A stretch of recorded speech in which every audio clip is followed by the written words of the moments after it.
Amén.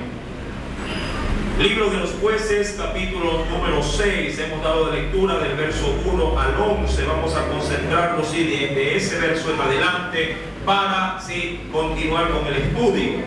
Recordando lo que decía el versículo 11, nos dice el Señor: y vino el ángel de Jehová y se sentó debajo, dice ahí, de la encina que está en Ofra. Analizando cada texto, recuerden, amado hermano, un texto se dio la semana anterior allá en el libro de Éxodo, capítulo 23, refiriéndose a quién, al ángel de Jehová, el cual era un portador, un mensajero de las palabras de Dios para el pueblo. El ángel de Jehová había sido prometido desde los tiempos mosaicos, para poder llevar al pueblo, para introducirlo en la tierra que fluía leche y miel, en Canaán. Ese ángel, dice la Escritura, lo único que hacía era cumplir las ordenanzas de Diy y ejecutar su voluntad. Solo como para poder nuevamente recordar ese texto, vayamos por favor a Éxodo capítulo 23. Miren lo que nos dice el Señor. Éxodo capítulo número 23. ¿Lo tiene? Verso 20 hasta el versículo número 21. Éxodo 23, verso 20 al 21, dice el Señor: he aquí yo envío mi ángel delante de ti para que te guarde en el camino y te introduzca en el lugar que yo he preparado. Guárdate delante de él y oye su voz, no le seas rebelde, porque él no perdonará vuestra rebelión, porque mi nombre, o mi encomienda, está en él. Ahora bien, cuando retomamos Jueces capítulo número 6, versículo número 11, dice la Biblia que ese ángel se encontraba, dice, debajo de la encina que está en Ofra. Cuando se habla del término encina, se ha traído papel y pluma para poder tomar registro de este significado. Encina significa árbol grande y frondoso. Muchos lo asumían como el árbol de cedro.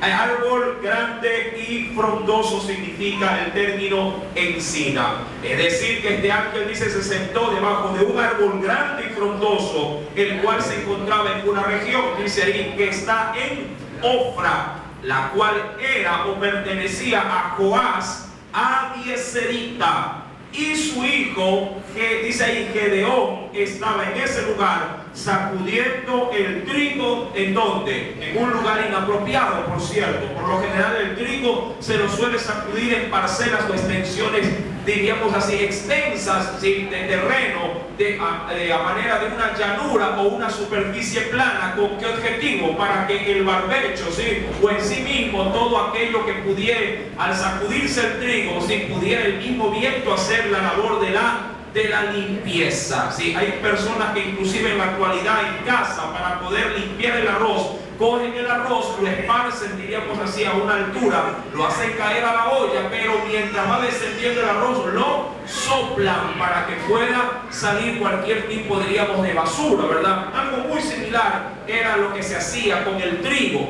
Ahora, pero al ver la dificultad, recordando que en medio de esa nación que se encontraban madianitas, amalecitas y cualquier cantidad de personas del oriente que devastaban todo lo que había en la región, la Biblia recuerda que menciona que 7 años los habían subyugado. Versículo número 11: su hijo Gedeón estaba, dice, sacudiendo el trigo, pero no en una parcela, sino, dice ahí, en el lagar donde se pisoteaban las uvas. Por lo general un terreno hueco, o una especie de olla, para que ahí porque de hecho ahí se almacenaba la uva, se la aplastaba con los pies y esta por un ducto caía en otro tipo de vasija para extraer solamente de él el líquido. Versículo número 11: estaba sacudiendo el trigo en el lagar. ¿Con qué objetivo? Para esconderlo de ¿quiénes? De los madianitas. ¿Qué es lo que hacían los madianitas? Ir y devastar, coger todo el alimento y empobrecía obviamente a Israel.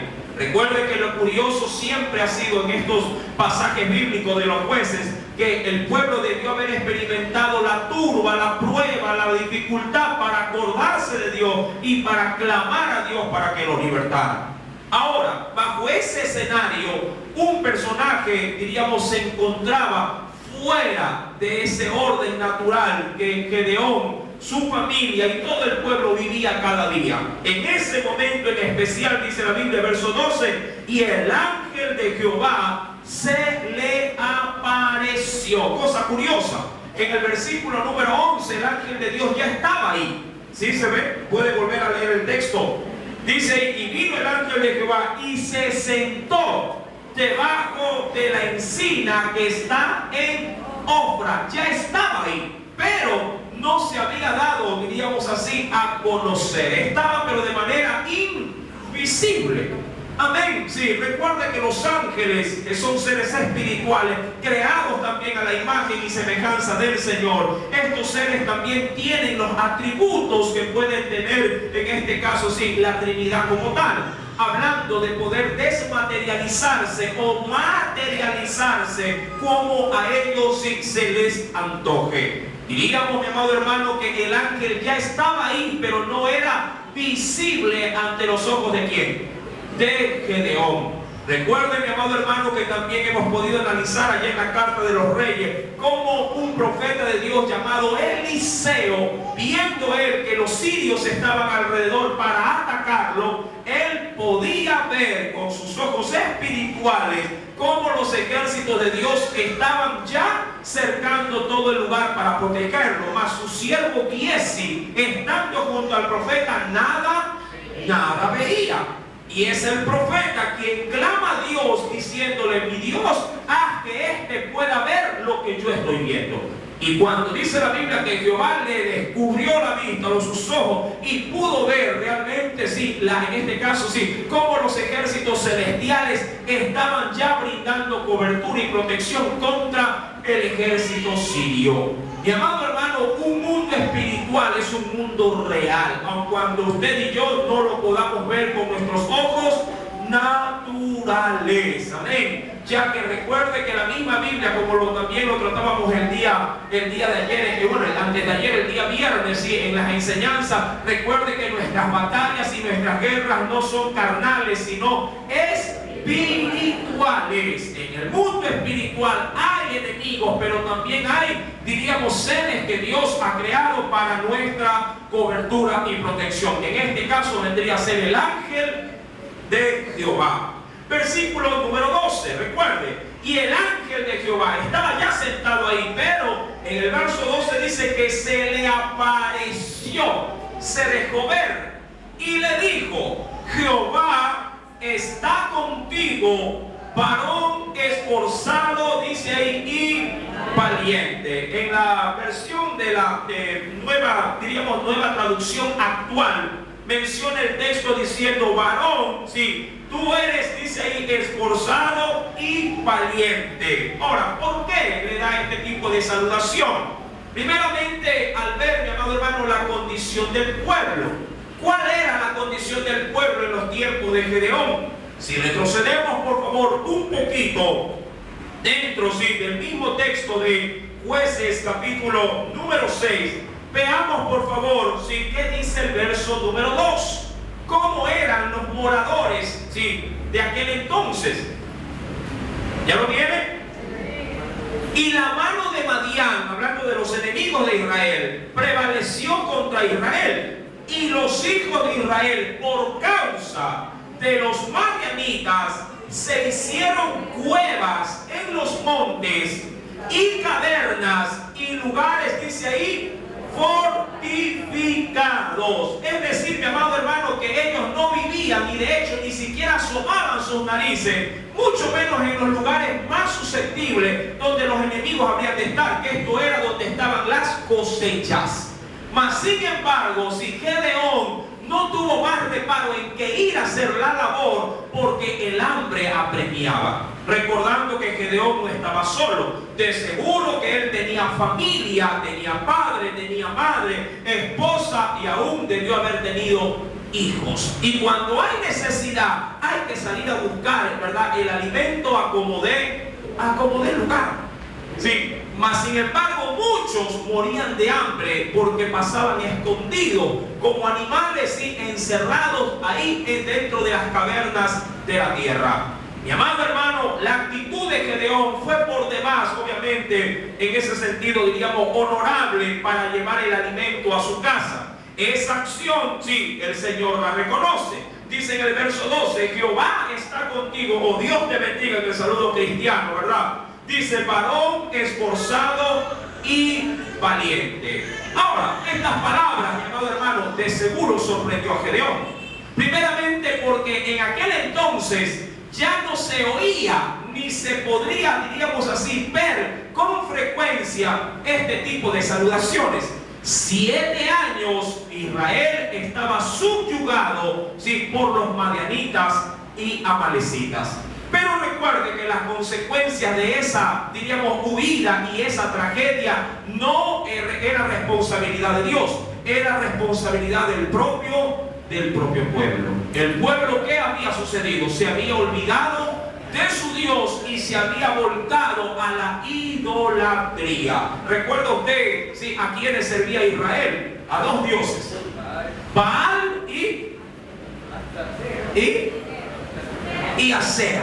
Sí, la esposa de Baal. Sí, el uno, recuerden, amado hermano, sí, que era considerado, ¿qué significaba Baal? Estoy tomando la lección. Mi esposo. Sí, eso significaba Baal. Sí, dioses paganos, cananeos, sí, que por ser, mi amado hermano, penosamente, sí, por ser un Dios que estaba, sí, en medio de las naciones paganas que el mismo Israel no había arrojado, tomaron posteriormente luego también señorío aún dentro de la nación judía. Ahora bien, cuando Gedeón escucha esta saludación, porque voy a concentrar en esta mañana la enseñanza espiritual en el verso número 13. De ahí vamos a desprender todo esto. Sí, veamos cómo reacciona Gedeón frente a esta aparición. Yo le aseguro que Gedeón nunca vio cómo se materializó este ser. Solamente al alzar la cabeza, cuando escucha la voz del ángel, dijo, bueno, ¿y quién eres tú? ¿Cómo así? Verso número 13. Veamos. Y Gedeón, ¿qué dice la Biblia que hace? Le respondió. ¿Y qué le dice? Ah, Señor mío, si Jehová, porque recuerda que ¿qué es lo que le había saludado? ¿O cómo le había saludado el ángel? Jehová, que le había dicho, está contigo, varón esforzado y valiente. Si Jehová está con nosotros o está conmigo, como tú lo has dicho, ¿por qué nos ha sobrevenido todo esto? Es decir, ¿por qué estamos como estamos? Si Jehová realmente está conmigo, ¿por qué está sucediendo todo este mal? Y eso es una pregunta que se le hace mucho al pueblo aún en la actualidad. Si Dios está conmigo, o si el Señor está con nosotros, ¿por qué tanto mal? ¿Por qué tanta desgracia? ¿Por qué tanta dificultad? ¿Por qué tanto problema? Ahora, recuerden, Dios no era el responsable de lo que estaba pasando. El responsable era el propio pueblo. Mi amado hermano, mas sin embargo, en la dureza del corazón siempre se imputará, diríamos, o siempre se responsabilizará, ¿sí?, de las cosas, no a uno mismo. En nuestro egoísmo y en nuestra corta mirada, por lo general, siempre buscaremos que el mal dependió de otra persona, mas no de mí. Son realmente pocos los que podrían llegar a decir, cuando hay situaciones como esta, como lo que la Biblia narra, que podrían reconocer su pecado y decir, todo esto es por mi culpa. De todo esto que está pasando, todos estos problemas, todas estas dificultades, toda esta situación, sí, que se está dando es por mi culpa. ¿Podría usted de pronto en la valentía, sí, y aún en la sensatez reconocer sus propias fallas? ¿O es de aquellos que no da su brazo a torcer y dice, no, él es el culpable, ella es la culpable, los muchachos son los culpables, diríamos, el gobierno es el culpable, el trabajo es el culpable, mi familia es el culpable, pero yo no soy culpable. Yo suelo decir a manera de broma con mi esposa, tú nunca pierdes, sí, ni empatas, solo ganas nomás. Por lo menos empata, bueno, de broma se lo digo. Mi amado hermano, usted puede ser de aquellas personas, sí, que reconoce que lo que sucede en su entorno es su responsabilidad. Reconoce usted de manera sencilla y humilde que las cosas van como van porque usted se descuidó, porque usted no prestó atención, porque usted de pronto estando en la holgura, sí, se olvidó de Dios y ahora los males comienzan a llegar. Recuerda el juez anterior, antes de Gedeón, ¿quién había estado liderando al pueblo? ¿Quién? Débora. Y junto a Débora, un hombre bueno que hizo algo, pero pasó no con tanta preponderancia como lo hizo esta mujer, Débora y Barak. ¿Cuántos años el Señor libró a la nación?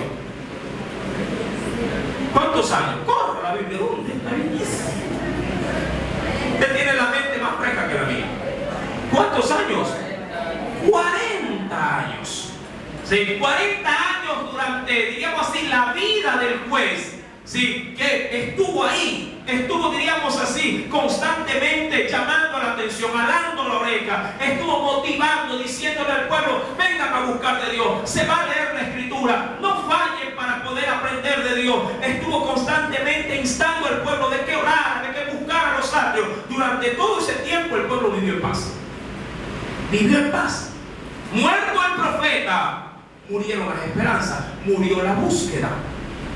Mi amado hermano, y esa fue la constante en todo el libro de los jueces. Esa será de hecho la constante que se repite vez tras vez.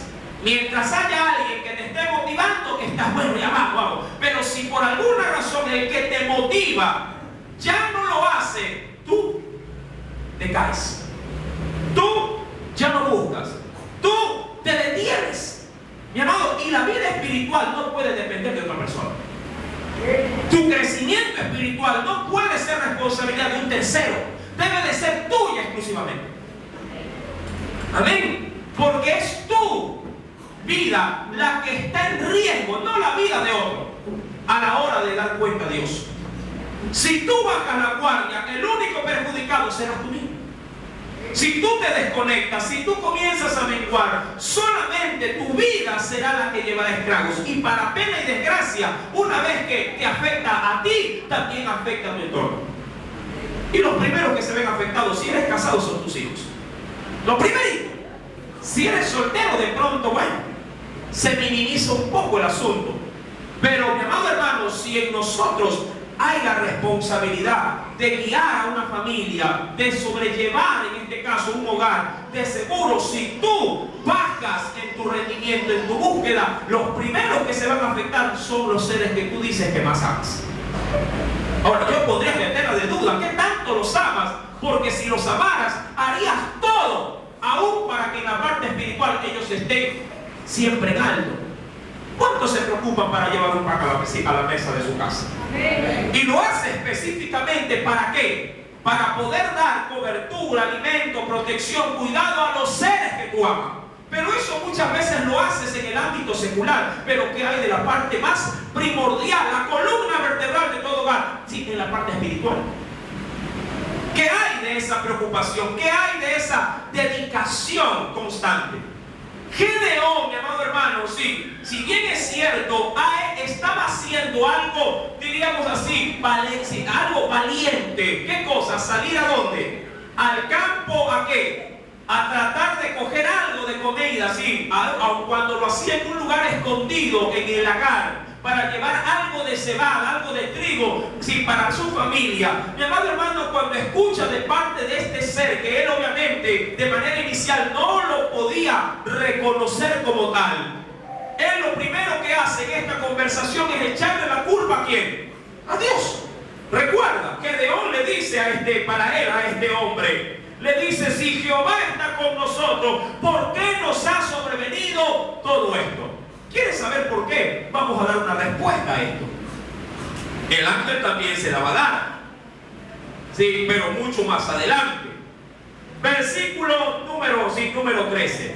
Y Gedeón le respondió: ah, Señor mío, si Jehová está con nosotros, ¿por qué nos ha sobrevenido todo esto? Y sigue: ¿y dónde está todas sus maravillas que nuestros padres nos han contado, diciendo: nos sacó de Egipto, y ahora Jehová nos ha desamparado y nos ha entregado en mano de los madianitas? ¿Cuántos quieren tener una respuesta a esa pregunta?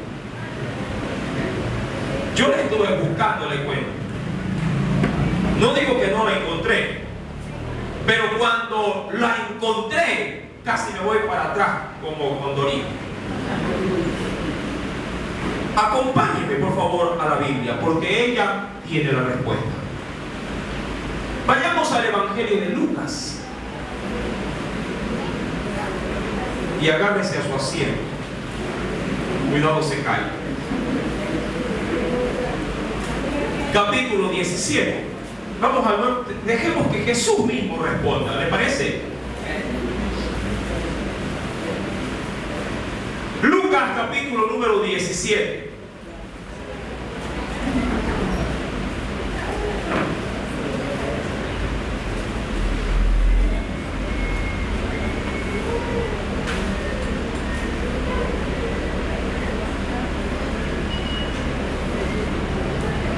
¿Encontró?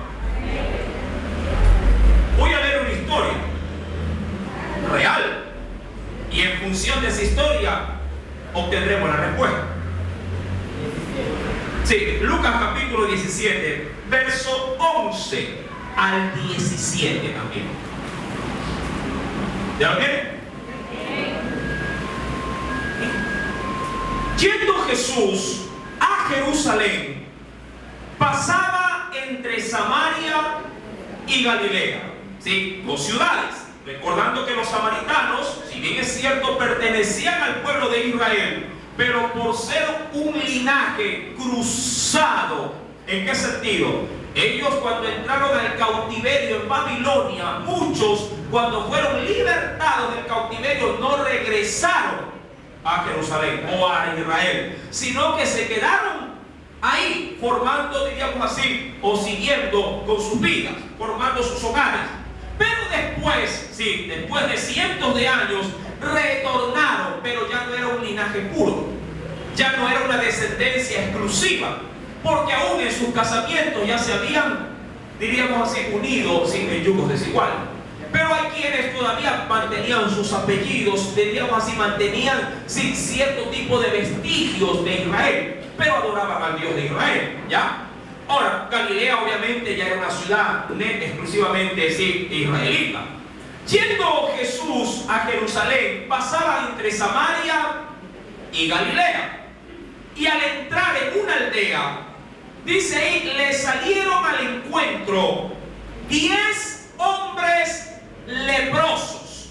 Era muy común ver gente leprosa junta, sí, entre leprosos, porque de esa manera se asistían el uno al otro, siendo los leprosos personas, mi amado hermano, consideradas dentro de su entorno de vida como personas inmundas. Cuando un leproso por alguna situación se acercaba a la ciudad o alguien iba por el camino, el leproso tenía que gritar a viva voz, a la distancia: leproso, leproso, leproso, para dar advertencia a la persona que se acercaba que él estaba contaminado con la lepra. Y quien lo oía se apercibía y corría de él. Esa era la condición de un leproso. Imagínense que en la actualidad suceda lo mismo. ¡Sidoso! ¡Sidoso!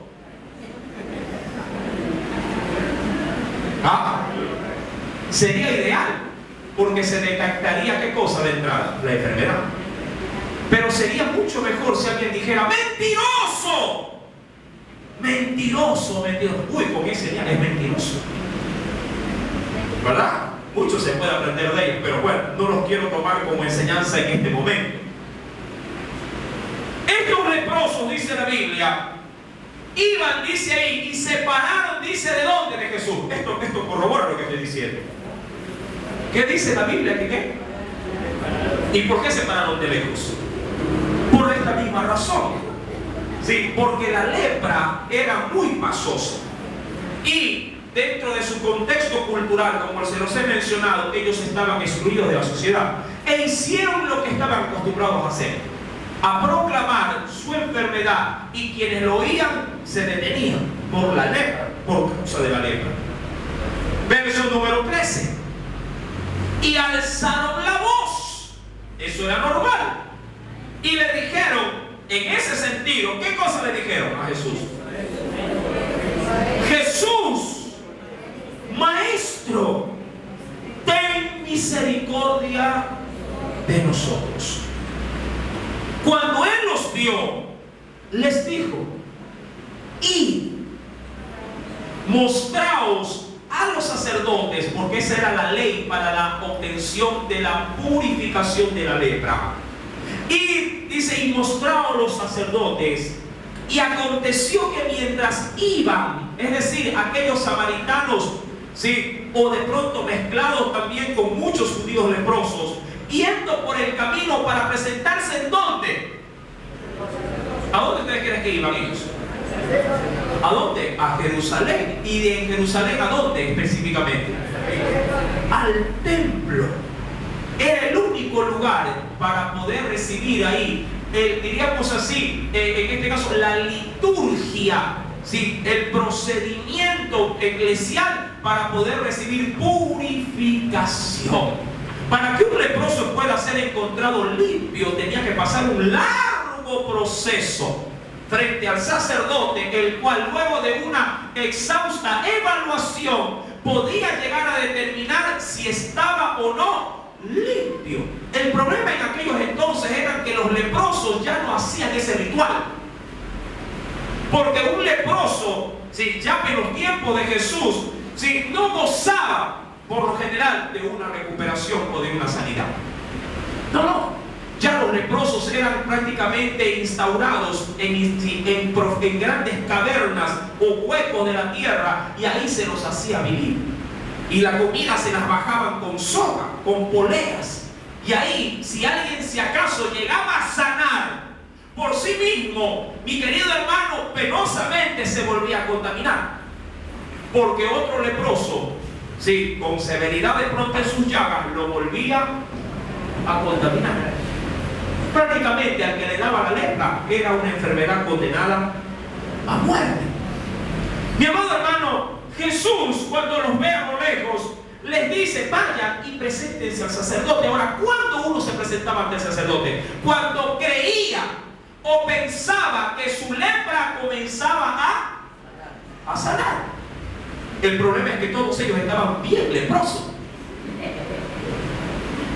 ¿Sí? Bien leprosos.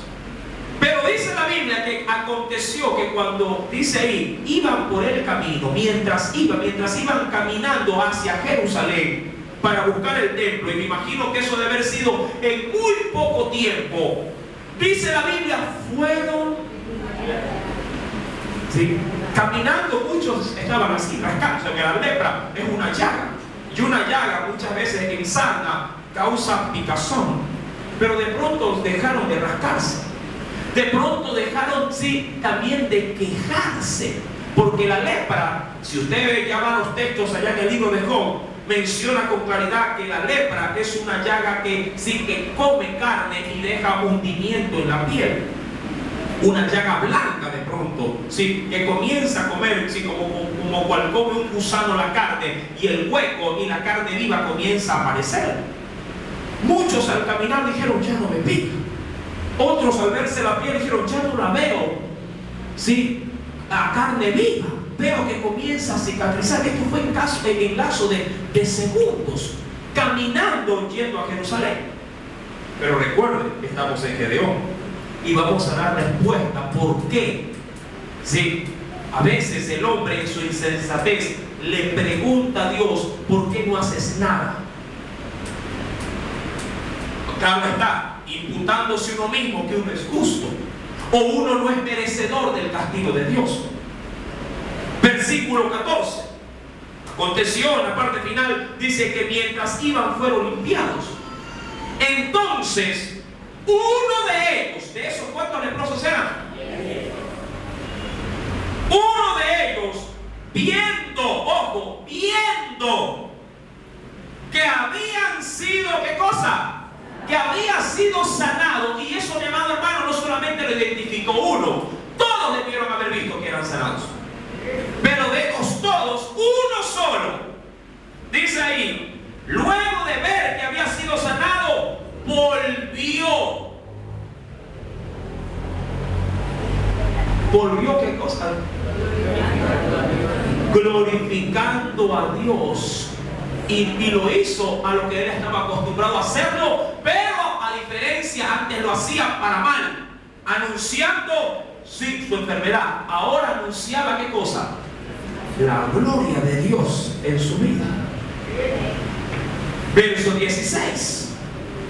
Y se postró, dice ahí, postró su rostro en tierra. ¿A qué? Ya no lo hizo a lo lejos. Ya vio que él había sido sanado. Ahora lo hizo, dice, a sus pies, a los pies de Jesús, dándole gracias. Y de estos días, dice la Biblia, este dice, era samaritano. Verso 17, veamos la respuesta. Y también la nuestra. Respondiendo Jesús le dijo, ¿no son 10 los que fueron limpiados? Y los 9, ¿dónde están? Y eso es lo que el Señor, volvamos por favor al libro de los jueces. Dios había hecho milagros en Israel. Dios le había recordado a Israel por medio de ese ángel, aún por medio de los jueces, constantemente, que Él los había librado de la tierra de esclavitud, de la tierra de Egipto, que Él había destruido a sus enemigos y los había introducido en tierra que fluía leche y miel. Y la respuesta a la interrogante, mi amado hermano, sí, que le hace Gedeón para este hombre, sí, es la misma que Jesús le hace, sí, a este varón samaritano que recibió el milagro. Y los 9, ¿dónde están? Responder, diríamos, una pregunta con otra pregunta a veces puede ser medio capcioso, pero a veces es necesario para poder reflexionar y recapacitar. Pregunto, ¿quiénes han recibido favores de parte de Dios? Levanten sus manos. Perfecto, gracias. Cuando vienen los males a consecuencia de nuestros males, valga la redundancia en ese término, sí, mi amado hermano, usted no ha podido sacar en limpio que del 100%, por lo general el 99% es porque nos hemos apartado de Él o hemos menguado en Él. Y la respuesta es la misma de Jesús. ¿Dónde estás? ¿Por qué vienen los males? Porque no regresamos glorificando a Dios por sus milagros ya realizados en nuestra, no digo vida pasada, en nuestro anterior. Salvados hemos sido todos. Gratificados con sus bendiciones, todos reconocemos, también lo hemos sido todos. Pero no todos volvemos constantemente, ojo, no digo una vez, constantemente, no todos volvemos agradecidos a Dios por sus favores y por sus misericordias. Debemos de vivir eternamente agradecidos, eternamente serviciales. Eternamente deberíamos de ser, mi amado hermano, sí, buscadores de Dios. Hay un texto maravilloso que nos aterriza. Si acaso estamos asociando que la vida cristiana debe de ser una vida permanente de milagros. Tú no puedes caminar cambiar en tu vida cristiana, ¿sí? Simplemente por la referencia de que como no hay milagros permanentes o de manera, diríamos así, latentes, entonces como no los hay, entonces como que ya me voy apartando, me voy sacando, me voy abriendo. Acompáñame al libro de Habacuc.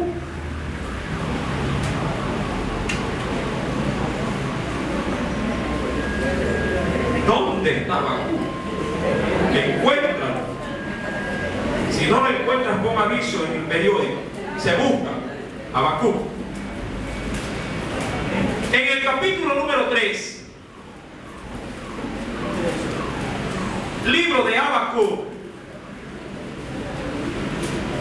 capítulo número 3.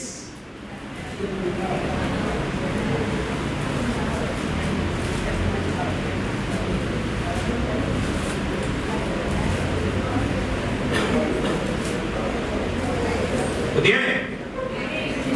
Sí, capítulo número 3. Acompáñame por favor al versículo 17 y 18.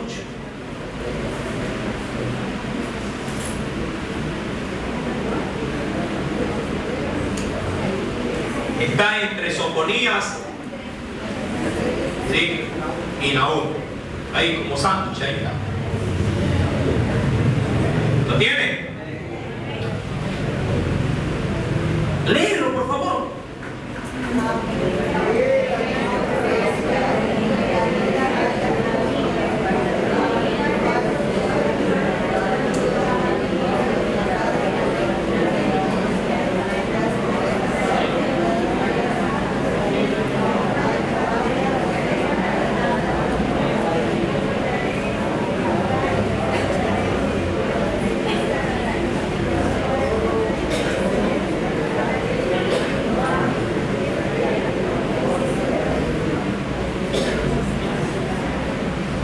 Ahora, te repito solo lo que dice el verso 18. Con todo, yo me alegraré en Jehová y me gozaré en el Dios. Ahora, ¿en qué se gozará Habacuc? ¿En el Dios de qué? ¿Por qué no se goza en algún otro milagro? Solamente dice, yo me voy a gozar y me voy a alegrar solamente por una sola razón. Una sola. Porque soy salvo. ¿Por qué te gozas tú? Porque no te sale bien las cosas que le has pedido a Dios, no te las ha respondido. O porque ya estás experimentando de parte de Dios, por ese olvido, el peso, las consecuencias de tu enfriamiento, de tu falta de búsqueda, de tu desconfianza en Dios. Mira lo que dice el verso 17. Aunque la higuera no florezca, es decir, aun cuando no haya para la papa. Porque si algo el pueblo de Israel tenía la mesa como para adornar el plato, eran los higos. Los higos. Mi amado hermano, y lo primero que reconoce Habacuc, porque Habacuc es un profeta que se levanta en tiempos de cautiverio. No es un profeta que se levanta en medio de una nación que vivía holgada y espaciosa. No, no. Se levanta este profeta, y como muchos más, en tiempos de crisis. En tiempos donde el pueblo decía, me muero de hambre.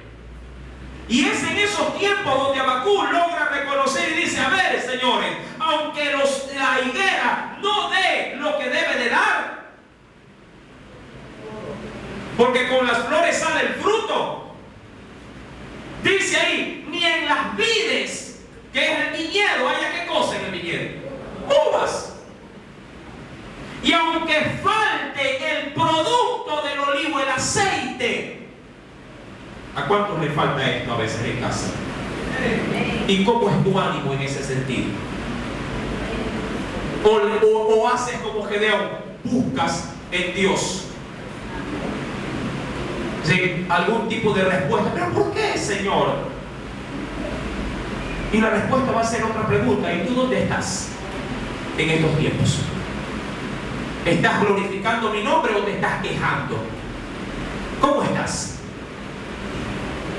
Recuerda que el Señor por nosotros ya, como lo he mencionado en otras enseñanzas, ya el Señor para nosotros lo ha hecho absolutamente todo. Habacuc corrobora eso. Yo me gozaré, dice Habacuc, en el Dios de mi salvación. O sea, eso es razón y motivo suficiente para vivir eternamente agradecido. Tú no puedes, mi amado hermano, pretender de que Dios te esté constantemente demostrando con milagros, con situaciones de pronto de bendición, para decir: ¡ay, soy cristiano! Como de al frente se ve una propaganda, dice, de los bomberos, presionando el timbre cada vez que hay necesidad, y ahí lo que hay te acuerdas de él. Recuerda, la constante de los jueces es que el pueblo clamaba y Dios. Pero ¿cuándo clamaba el pueblo? ¿Cuándo se volvía fervoroso de oración? ¿Cuándo? Cuando ya no había para la papa. Uy, hermano, me está yendo mal. Antes estaba bien, pero ahora como que he sentido otra vez los estragos. Voy a volver.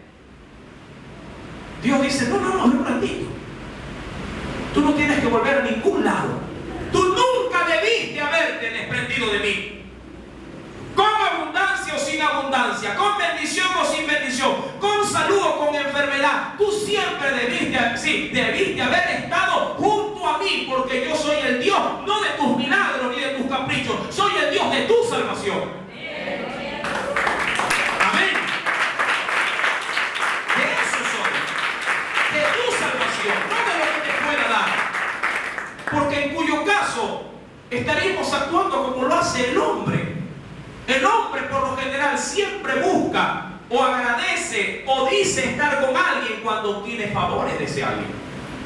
Imagínate que tu hijo como tal siempre esté pidiéndote algo. Claro, yo sé que tú nunca se lo vas a negar porque eres padre, pero sí te dolerá en el corazón al ver que él solamente está por interés. ¿Verdad? Qué duro se haría para un padre y una madre llegar ya a sacar una conclusión y decir: pero solamente cuando cuando quiere algo me busca. Mi amado hermano, dice el texto, termina diciendo el verso 17: aunque falte el producto del olivo y los labrados no den mantenimiento, es decir, no haya sostén en la agricultura, y las ovejas sean quitadas de la majada. Y eso era lo que estaba experimentando ¿qué? Israel en los tiempos de ¿quién? De Gedeón. ¿Qué venían? Dice la Biblia, los amalecitas, madianitas y los de Oriente venían sobre las agriculturas y dice: devastaban, no dejaban ¿qué? Que comer al pueblo. Pero recuerda, no era o no había sucedido todo esto porque Dios había sido malo. No. El pueblo se había olvidado del Dios de su salvación. Dios ya los había salvado. ¿De dónde? De Egipto. Les había libertado de la esclavitud y les había introducido en tierra que fluía leche y miel. Ellos no cuidaron lo que Dios les había proporcionado. Ellos no habían puesto, mi amado hermano, el interés suficiente como para poder velar y cuidar, como el texto que se ha estado repitiendo en esta semana como una constante. No habían cuidado con temor y temblor su salvación.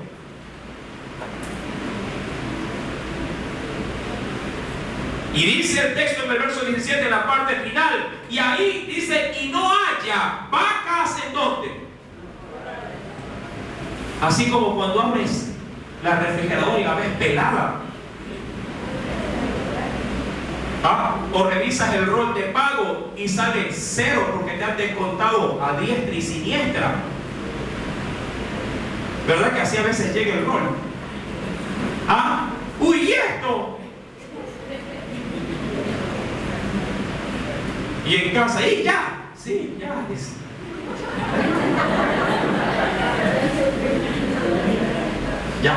Ya no hay. Con todo, es decir, con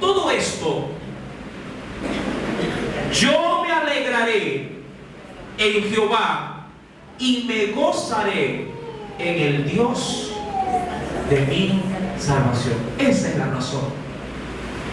Mi amado hermano, retomemos por favor Gedeón, Jueces, capítulo 6.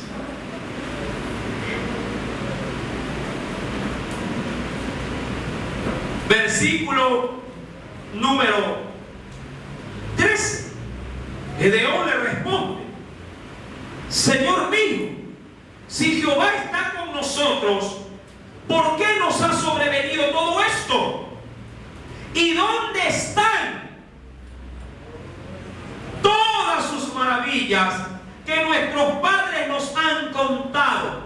Diciendo, dice ahí, no nos sacó Jehová de Egipto. Mira, él mismo, al hacer la pregunta, no reconoce la respuesta. Habacuc sí la reconoce. Yo me gozo en el Dios que me salvó. Él, reconociendo que Dios ya los había sacado de Egipto, no reconocía esa labor. Hermanos, es que esos fueron milagros pasados. ¿Y qué? Por ello no dejaron de ser importantes en tu vida. Mi amado hermano, nosotros decimos al leer la Biblia, Dios es el Dios del ayer, del hoy. ¿Qué? Lo que Dios te hizo años atrás, que no valió la pena, que no fue vital, que no fue importante cuando Cristo vino a tu vida, que no fue importante cuando estuviste internado y de ahí te dieron el alta y viste la gloria de Dios, que eso no valió de nada.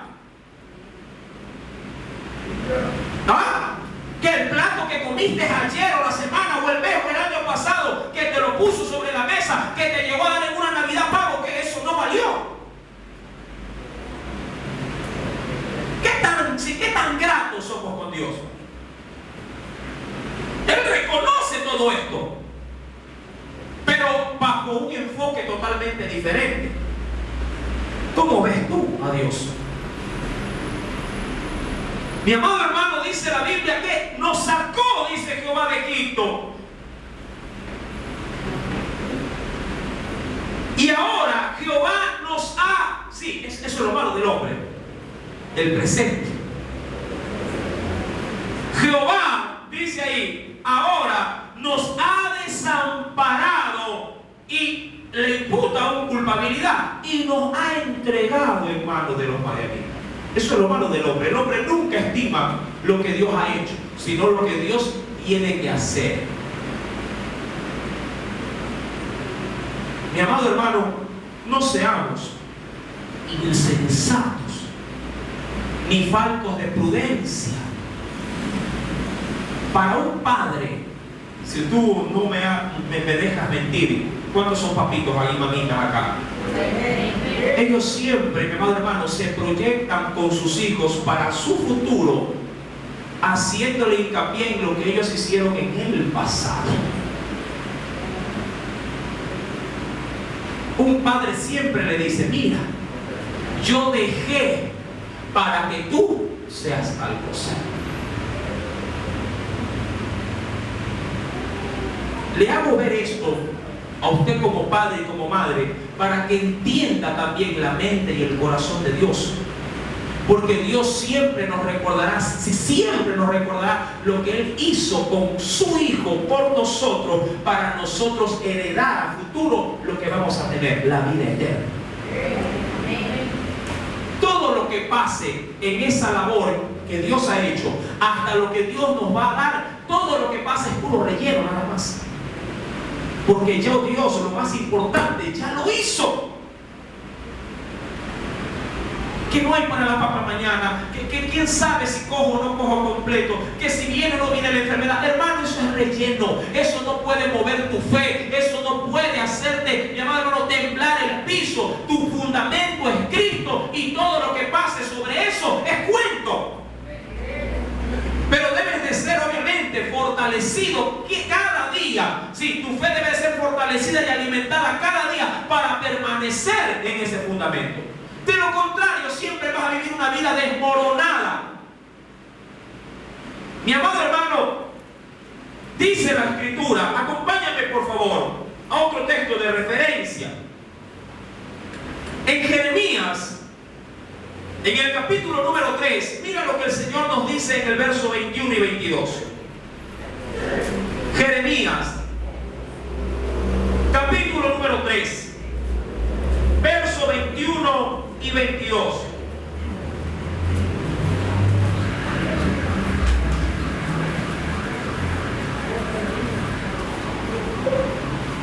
Por lo general lo que siempre se detecta, y Dios siempre da la misma respuesta. Verso 21, mira lo que dice: voz fue oída sobre las alturas, porque allá van todos nuestros ruegos, ¿verdad que sí? Vamos, ¿sube o no sube el clamor del pueblo? Sí. Voz fue oída sobre las alturas, llanto ¿de qué? De los ruegos de los hijos de Israel. Porque, y ahí dice el Señor, ¿pero por qué? Dios detecta inmediatamente la razón, la causa, aun cuando el pueblo duramente en su corazón no la reconoce. Dice ahí, porque han torcido su camino. De Jehová su Dios, ¿qué dice la Biblia? Tú te olvidas de Dios, comienza a caer, sí, el cataclismo encima de tu vida, lloras, clamas y sube el clamor. Pero Dios siempre determina lo mismo, dice, pero esto pasa o esto ha sucedido porque tú te olvidaste de mí. Porque cuando uno está permanentemente, sí, buscando de Dios, así todo se venga abajo, uno tiene paz y seguridad que Dios lo va a seguir llevando consigo. ¿O es que acaso no te has dado cuenta que cuando estás buscando de Dios y viene alguna desgracia, tú igual en tu corazón dices, pero el Señor me sacará adelante? Porque tienes la fe, pero porque estás alimentando la fe. Pero cuando te olvidas de Dios y viene la misma desgracia y te golpea, ¡ay! ¿Pero por qué? No sé, no entiendo.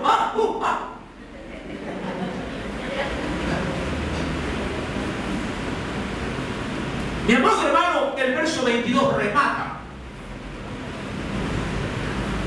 porque te da la salida al problema. Convertíos, hijos, siguen siendo hijos, pero hijos ¿qué? Convertíos, hijos rebeldes. ¿Y qué hace mi Dios? Lo que lo identifica siempre, su misericordia. Y sanaré vuestras rebeliones. He aquí, ¿qué dice ahí Jeremías? Nosotros venimos a ti porque tú eres Jehová nuestro Dios. Es decir, sí, Señor, lo haré, iré a ti, pero no para jugar contigo. Y el libro de, acompáñame por favor, de Ezequiel, vamos a rematar esto. En el capítulo 18,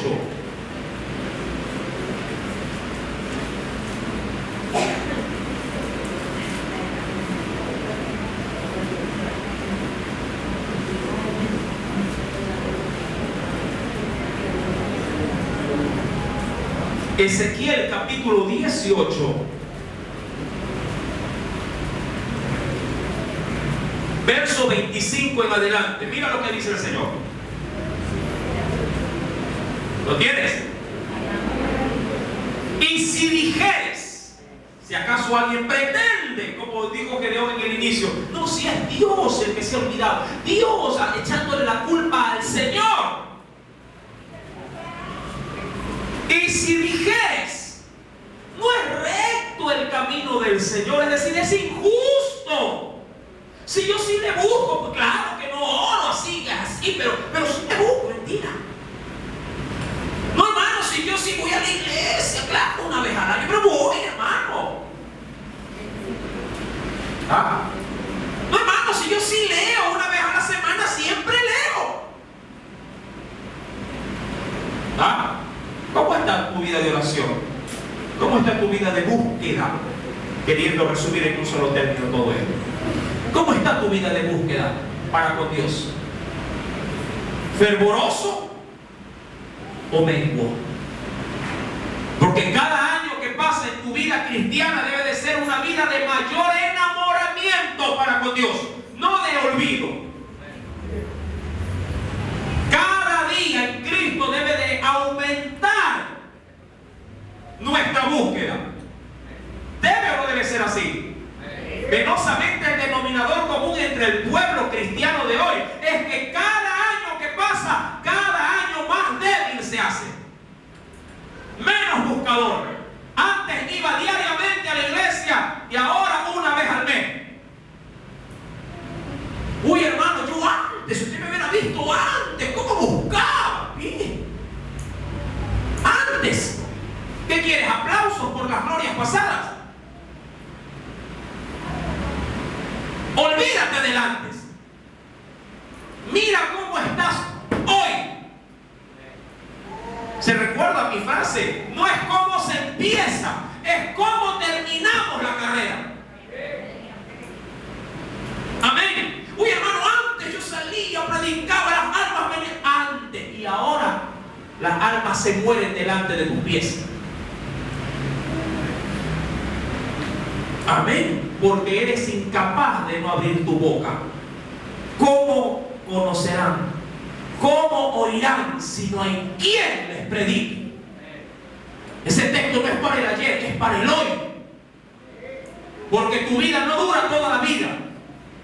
Pero mientras dura, tienes que hacer la voluntad de Dios. Amén. Si vine desayunando por si acaso. Dice, hermano, no comió, por eso que está quedando. No. Mira lo que dice el texto. Y si dijereis, no es recto el camino del Señor, oíd ahora, casa de Israel, o casa de oración de una vez. No es recto mi camino. No son vuestros caminos torcidos, apartándose el justo de su justicia y haciendo iniquidad, él morirá por ello. Por la iniquidad que hizo, morirá. Y apartándose, ¿quién? Porque una vez que se aparta dejó de ser un hombre pío o una mujer pía, sino que se volvió, ¿qué cosa? Cuando uno se aparta, ¿qué se vuelve? ¿Por qué se vuelve impío cuando alguien se aparta? Porque el impío conoce la voluntad de Dios, pero no la hace. Y cuando esto sucede, entonces somos contados como impíos. Y apartándose el impío de su impiedad que hizo, y haciendo según ese impío, ¿cómo ahora? Derecho y la justicia, ¿qué hará? Hará vivir su alma. Es decir, que debe de haber una conversión. Amén. Debe de haber un cambio de camino. Debe de haber un lugar donde, en tu vida, donde tú dices, hermano, hasta aquí, con esto yo tropiezo, paro y me vuelvo a Dios. Amén. Es la única forma en la que se puede restituir en Dios, sí, nuestros caminos. Mi amado, pero Gedeón, pues en capítulo 6 le dice en última parte de ese verso número 13: y ahora Jehová nos ha desamparado y nos ha entregado en mano ¿de qué? De los madianitas. Verso 14. Y mirándole, repítalo conmigo, leámoslo juntos. Y mirándole, ¿quién le miraba a través de ese ángel? No es que Dios estaba ahí, pero estaba su representante. Y mirándole Jehová, le dijo: ve con esta tu fuerza y salvarás a Israel de mano de los madianitas. ¿No te envío yo? ¿En qué consiste estas palabras, mi amado hermano? ¿Y cómo las asumirá Gedeón? El próximo día domingo lo sabrás con la ayuda del Espíritu Santo. Pero si el Señor hoy habló a tu vida, pídele perdón, ¿sí? Y vuélvete a Jehová, el cual es amplio, sí, en su amor y en su misericordia para con nosotros. Oremos. Amado Dios, gracias